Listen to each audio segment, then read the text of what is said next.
আর মাত্র কয়েকদিন পরেই ঈদ। আমার বিরিয়ানি খাওয়ার সময় চলে এসেছে। ঈদের দিন আমি আমার পাড়া প্রতিবেশী আত্মীয় স্বজন এক এক করে সবার বাড়িতে যাব, আর সবার বাড়ি থেকে বেশি বেশি করে বিরিয়ানি খেয়ে আসবো। সকাল থেকেই আমি বেরিয়ে যাব, তাহলে রাত পর্যন্ত অনেকগুলো বাড়ি কভার করতে পারবো। আর সবার প্রথমে আমি তো এবার আমার বান্ধবী সোনালীর বাড়িতে যাব, কারণ সোনালী এবার নিজে ওর শ্বশুর বাড়িতে আমাকে নিমন্ত্রণ করেছে। আসলে রিনা বিরিয়ানি খেতে ভীষণই ভালোবাসে, কিন্তু সেই সাথে রিনা ভীষণই কিপটা প্রকৃতির ছিল, তাই সে কখনো নিজের বাড়িতে বিরিয়ানি রান্না করি কিংবা বাইরে থেকে বিরিয়ানি কিনে খাওয়ার চেষ্টা করতো না। সে সবসময় লোকের বাড়িতে নিমন্ত্রণ খেতে গিয়ে ফ্রিতে বিরিয়ানি খেতেই পছন্দ করত। আর ঈদের দিন অনেকের বাড়িতে বিরিয়ানি রান্না হয় বলে রিনা তার চেনা পরিচিত ব্যক্তিদের বাড়িতে বিরিয়ানি খেতে চলে যায়, আর সে ঈদের দিন মন ভরে প্রাণ ভরে বিরিয়ানি খায়। এভাবে দেখতে দেখতে ঈদ চলে আসে, আর রিনা সকালবেলা ঘুম থেকে উঠে খুব সুন্দরভাবে পোশাক আশাক পরে সাজগোজ করে তার বান্ধবী সোনালীর বাড়িতে গিয়ে উপস্থিত হয়। ঈদ মোবারক সোনালী, ঈদ মোবারক। তোকে আর তোর পরিবারের সবাইকে ঈদ মোবারক জানাই। খুব খিদে পেয়েছে রে, আর কোনো কথা হবে না, আগে আমাকে খেতে দে। আমিও তো তোর জন্য অনেকক্ষণ ধরে অপেক্ষা করছি। আজকে কিন্তু আমি তোর জন্য অনেকগুলো স্পেশাল আইটেম রান্না করেছি। যতই হোক আমার বিয়ের পর তোকে প্রথমবারের মতো আমার শ্বশুর বাড়িতে নিমন্ত্রণ করলাম। আমি তোর জন্য শুকনো ঝরঝরে সিমুই, দুধ দিয়ে তৈরি ঝোল সিমুই, ফিরনি, ক্ষীরের পায়েস, জিলিপি আর রসমালাই রান্না করেছি। সেই খাবারগুলো দেখে রিনা একদমই খুশি হতে পারে না। আরে না না, আমার মিষ্টি জাতীয় খাবার খেতে ভালো লাগে না। এই তো বেলা 12টা বেজেই গেল, আমার দুপুরের খাবার খাওয়ার কিন্তু সময় হয়ে গেছে, তাই তুই আমাকে এখন দুপুরের খাবার খেতে দে। রিনার কথা শুনে সোনালী রান্নাঘর থেকে সাদা সরু চালের ভাত, মাছের মাথা দিয়ে ডাল, মুরগির মাংসের ঝোল এবং খাসির মাংস কষা নিয়ে আসে। কিন্তু যা দেখে সোনালী এবার ভীষণ পরিমাণে রেগে যায়। আরে তুই কি সব খাবার খেতে দিচ্ছিস বলতো? বিরিয়ানি কোথায়? আমার জন্য বিরিয়ানি নিয়ে আয়। ঈদের দিন আবার কেউ ভাত ডাল তরকারি এই ধরনের খাবার খায়? বিরিয়ানি? কিন্তু বিরিয়ানি কোথায় পাবো? আমাদের বাড়িতে ঈদের দিন কিন্তু বিরিয়ানি রান্না হয় না।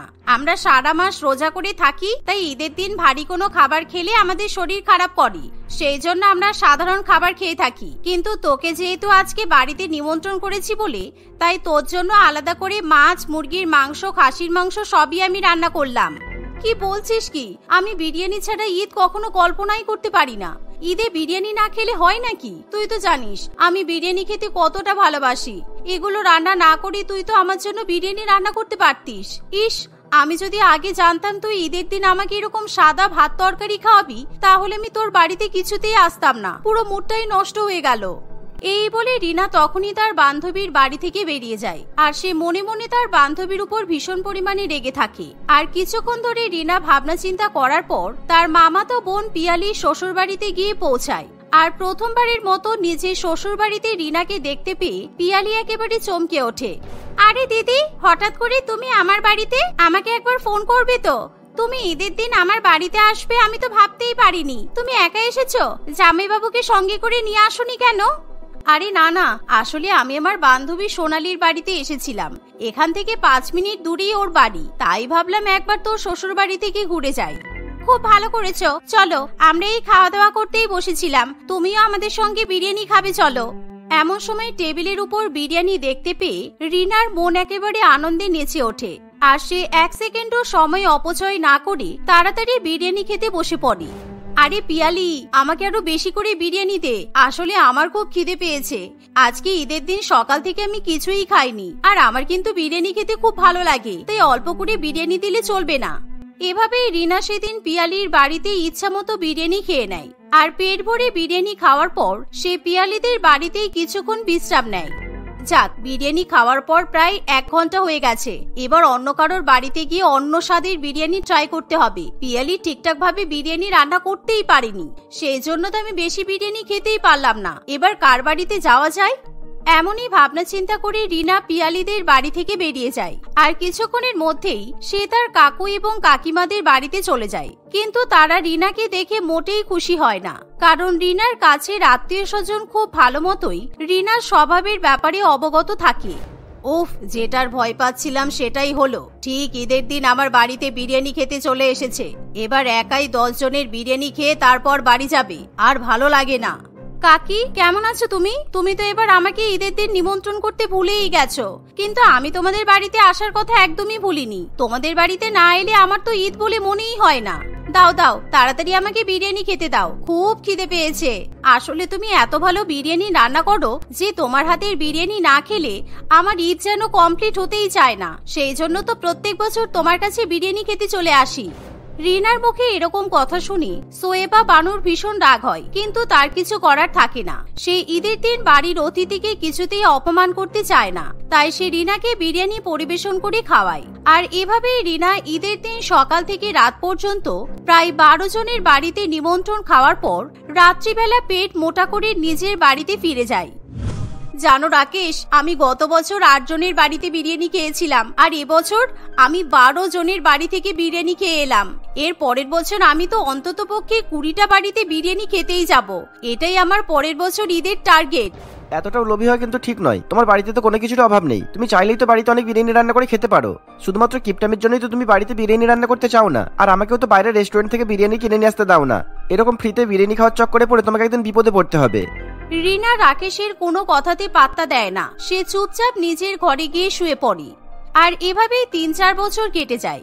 আর সময়ের সঙ্গে সঙ্গে রিনার ঈদের দিন লোকজনের বাড়িতে গিয়ে ফ্রিতে বিরিয়ানি খাওয়ার লোভ লালসা আরো বেড়ে যায়। কিন্তু এবছর ঈদে রিনার আত্মীয় স্বজন এবং পাড়া প্রতিবেশী সবাই মিলে রিনাকে শায়েস্তা করবে বলে ঠিক করে। তাই ঈদের কয়েকজন মিলে প্রায় 50 জন ব্যক্তি রিনার বাড়িতে আসে, আর যাদেরকে দেখে রিনা একেবারে চমকে ওঠে।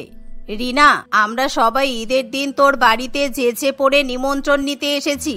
তুই তো এতগুলো বছর ধরে আমাদের সবার বাড়িতে গিয়ে ঈদের দিন বিরিয়ানি খেয়ে এসেছিস, কিন্তু এবছর ঈদের দিন আমরা 50 জন তোর বাড়িতে নিমন্ত্রণ খেতে আসবো। আমরা কিন্তু না শুনতে পারবো না। তুই আমাদের জন্য বিরিয়ানি রেডি করে রাখিস, কেমন?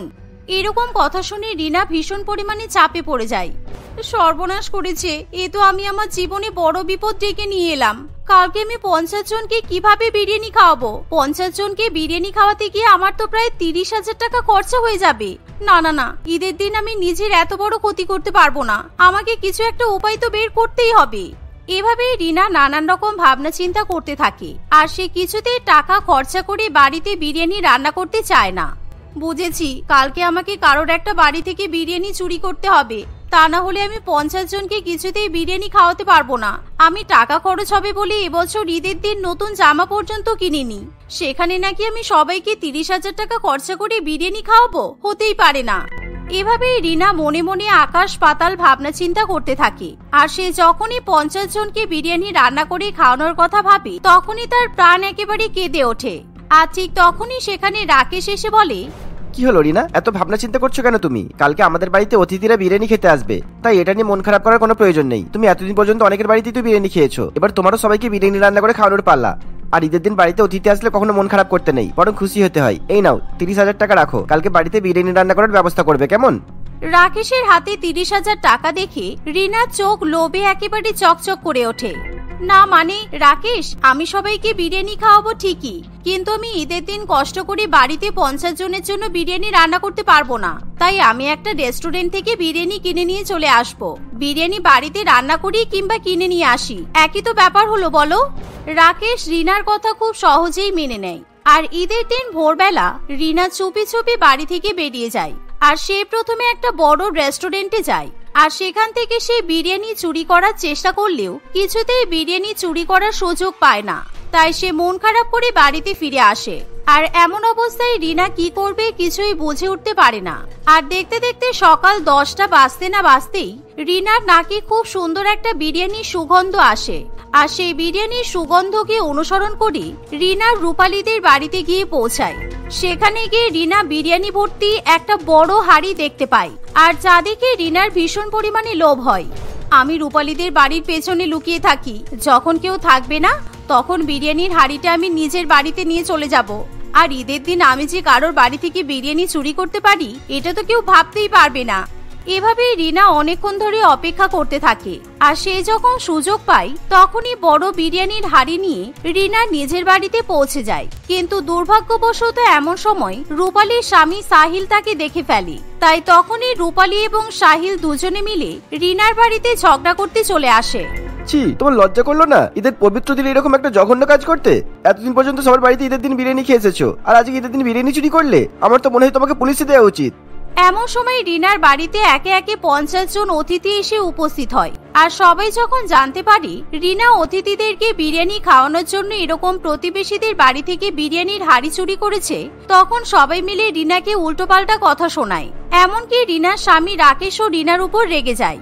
আমি তোমাকে 30,000 টাকা দিলাম, তুমি বললে রেস্টুরেন্ট থেকে বিরিয়ানি কিনে নিয়ে আসবে, কিন্তু তুমি বিরিয়ানি না নিয়ে এসে এরকম ভাবে বিরিয়ানি চুরি করলে। আপনারা যেটা ভালো বোঝেন করুন, আপনাদের যদি মনে হয় রিনাকে পুলিশে দেবেন আপনারা দিতে পারেন, তাতে আমি কোনো রকম ভাবে বাধা দেবো না।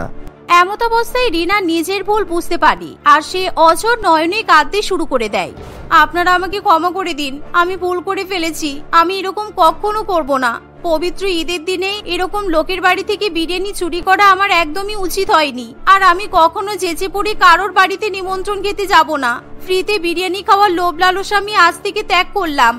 এভাবে রিনা সবার কাছে হাত জোর করে ক্ষমা চাইতে থাকে। ঠিক আছে, আজকে শুধুমাত্র পবিত্র ঈদ বলে আমরা তোমাকে বাধ্য হয়ে ক্ষমা করে দিচ্ছি, তা না হলে আমরা কখনো তোমাকে ক্ষমা করতাম না। রূপালী, চলো বিরিয়ানির হাঁড়িটা বাড়িতে নিয়ে যাই। এই বলে সাহিল এবং রূপালী নিজেদের বিরিয়ানির হাড়ি নিয়ে চলে যায়। কিন্তু রিনা এবার মন থেকে বাড়িতে আসা অতিথিদের বিরিয়ানি খাওয়াবে বলে ঠিক করে। তাই সে অতিথিদের সবাইকে খুব ভালো মতো আপ্যায়ন করে বাড়িতে বসতে দেয়। আর কিছুক্ষণের মধ্যেই সে রাকেশকে বিরিয়ানি কিনে নিয়ে আসতে বলে। তাই রাকেশও খুশি হয়ে বিরিয়ানি কিনে নিয়ে চলে আসে। রাকেশ এবং রিনা দুজনে মিলে সবাইকে ভালোবেসে বিরিয়ানি পরিবেশন করে খাওয়ায়।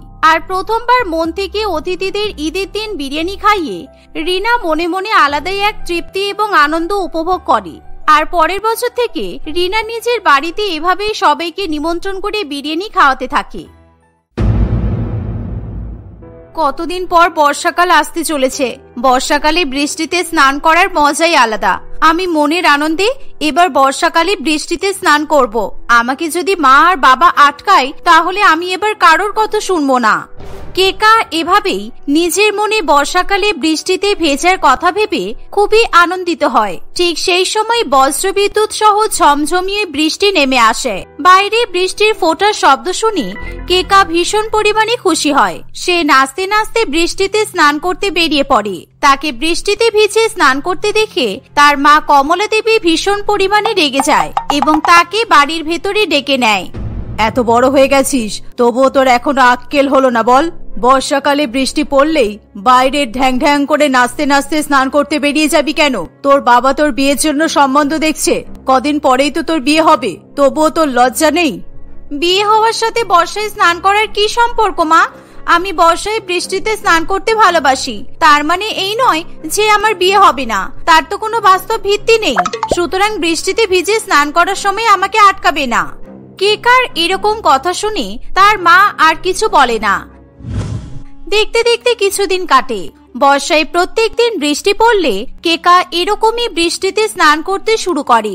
একদিন সে বৃষ্টিতে ভিজে স্নান করছে, সেই সময় হঠাৎ করে তার বাবা রাহুল নামে একটি ছেলের সম্বন্ধ নিয়ে আসে। রাহুল তার মা দেবযানী দেবীর সঙ্গে কেকাকে দেখতে আসে।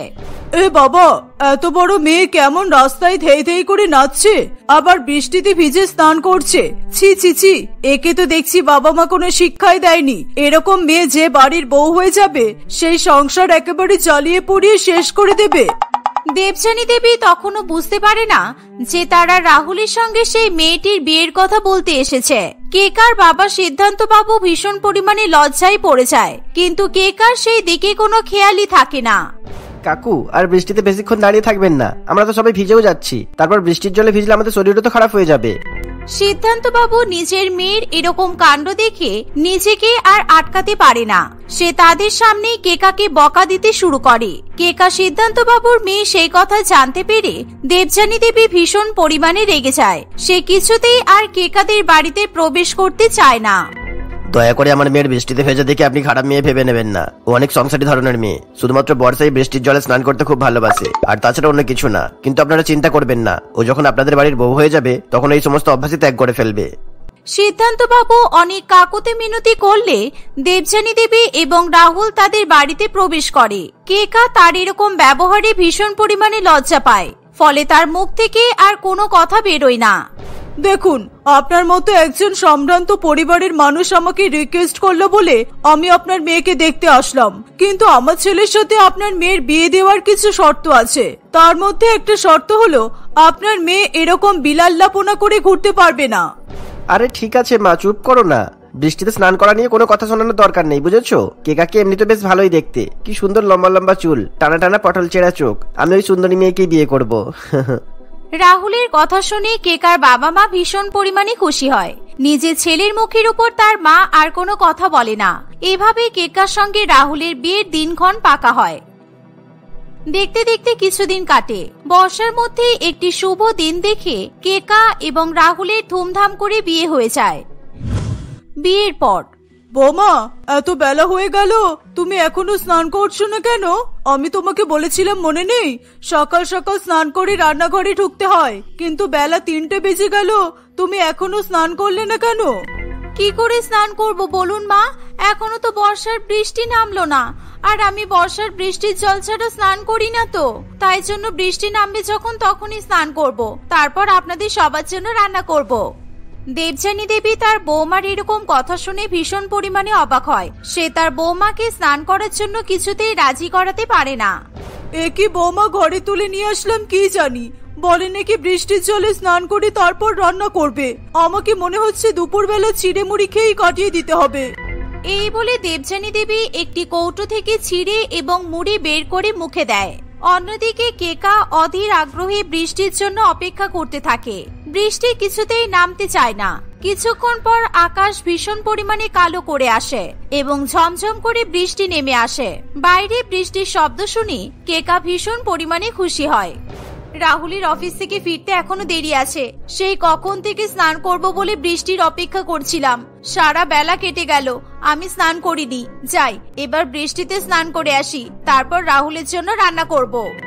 এই বলে কেকা বৃষ্টিতে স্নান করার জন্য বাড়ি থেকে বেরিয়ে পড়ে, আর যাওয়ার সময় বাথরুম থেকে সাবান এবং শ্যাম্পু নিয়ে যায়। বাইরে বেরিয়ে বৃষ্টির মধ্যে সে গায়ে সাবান দিয়ে শ্যাম্পু মাখে এবং ভালো করে বর্ষার মধ্যে স্নান করতে থাকে।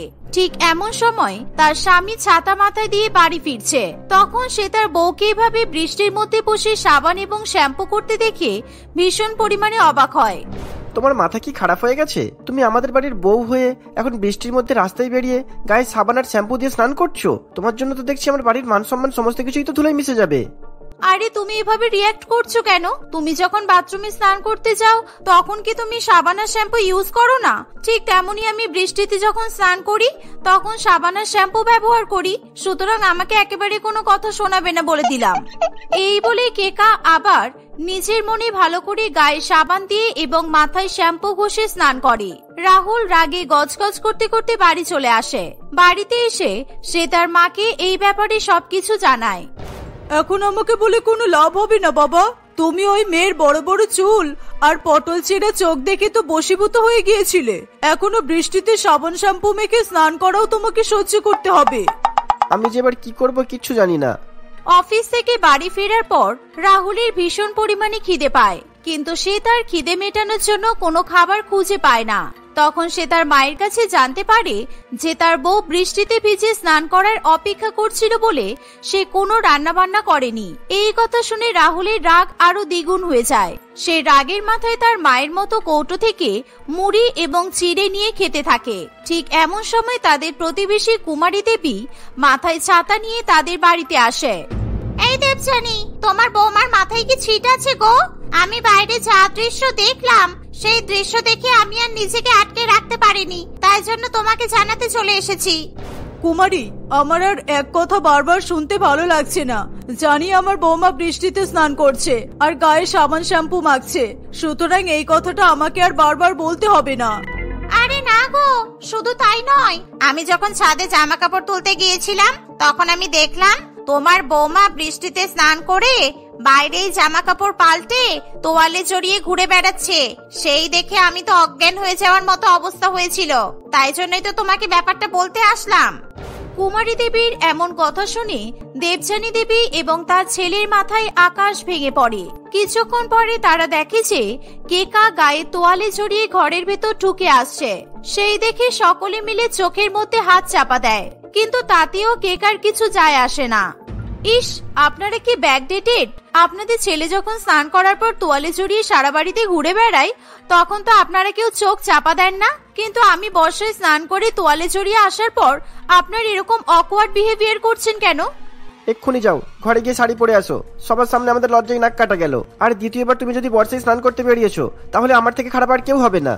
এই বলে তারা যে যার মতো ঘরে চলে যায়। কুমারী দেবী আবার মাথায় ছাতা দিয়ে বাড়ি ফেরে। এইভাবে দেখতে দেখতে কিছুদিন কাটে। প্রত্যেকদিন কেকা স্নান করার জন্য বৃষ্টির অপেক্ষা করতে থাকে। বৃষ্টির জল নামলে সে মনের সুখে স্নান করে। যখন বৃষ্টি হয় না তখন সে স্নান পর্যন্ত করতে চায় না। একদিন সে গরমের মধ্যে বাজারে স্নান করতে যায়। তখন সে দেখে যে বাজারের এক কোণায় বৃষ্টি পড়ছে। এ কি অদ্ভুত কাণ্ড! সারা এলাকায় বৃষ্টি নেই, কিন্তু এই বাজারের এক কোণায় বৃষ্টি পড়ছে কেন? গত 2 দিন ধরে বৃষ্টি পড়ছে না বলে আমি স্নান করতে পারিনি। যাই গিয়ে বাজারের ওই কোণটাতেই বৃষ্টিতে ভিজে স্নানটা করে নিই।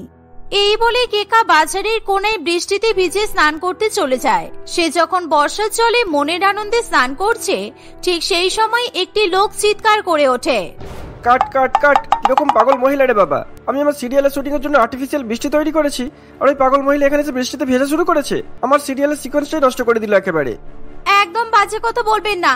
আমি একেবারেই বুঝতে পারিনি যে আপনারা এখানে ক্যামেরা নিয়ে সিরিয়ালে শুটিং করার জন্য আর্টিফিশিয়াল বৃষ্টি তৈরি করেছেন। গত 2 দিন ধরে বৃষ্টি হয়নি বলে এমনিতেই আমি স্নান করতে পারিনি। আমার মাথা গরম হয়ে আছে, সেই কারণে আমি বৃষ্টি দেখে আর নিজেকে সামলাতে পারিনি। হ্যাঁ ঠিক আছে ঠিক আছে, এখন যান, আমার মাথা খাবেন না। আমার সিরিয়ালটা একেবারে নষ্ট করে দিচ্ছে যত সব আনকালচার লোকজন। কেকা সেই সিরিয়ালের ডিরেক্টরের সাথে আর কোনো কথা বাড়ায় না। সে সেরকমই ভেজা জামা কাপড় পরে বাজার করে বাড়িতে ফিরে আসে।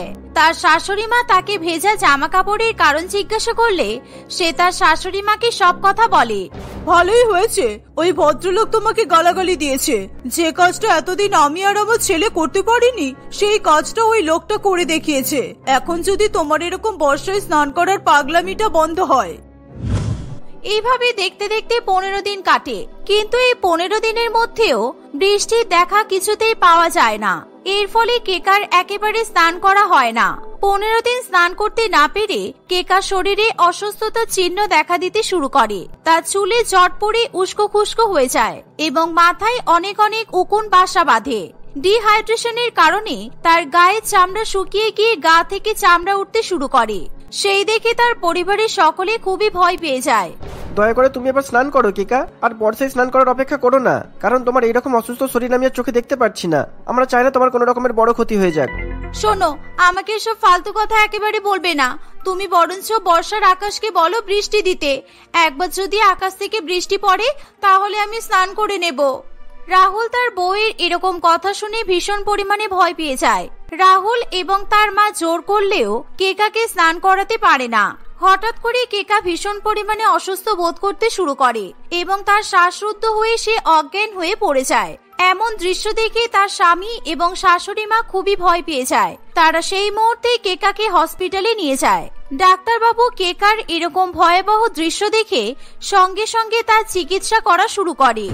প্রথমত উনি ভীষণ পরিমাণে বর্ষার বৃষ্টির জলে স্নান করেছেন, আর গত 15 দিন ধরে বৃষ্টি না হওয়ার কারণে উনি একদিনও স্নান করেনি। এর ফলে ওনার মাথা এবং শরীর ভীষণ পরিমাণে ক্ষতিগ্রস্ত হয়েছে। আমি যতটা সম্ভব আমার সাধ্যমতো ওষুধ দিয়ে দিয়েছি।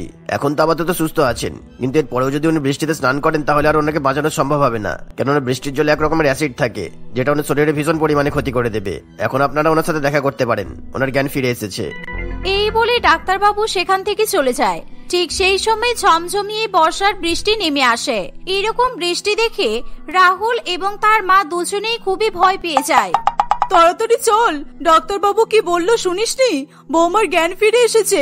এখন যদি বৃষ্টির শব্দ শুনে আবার স্নান করতে বেরিয়ে পড়ে তাহলে কিন্তু বিরাট বিপদ হবে।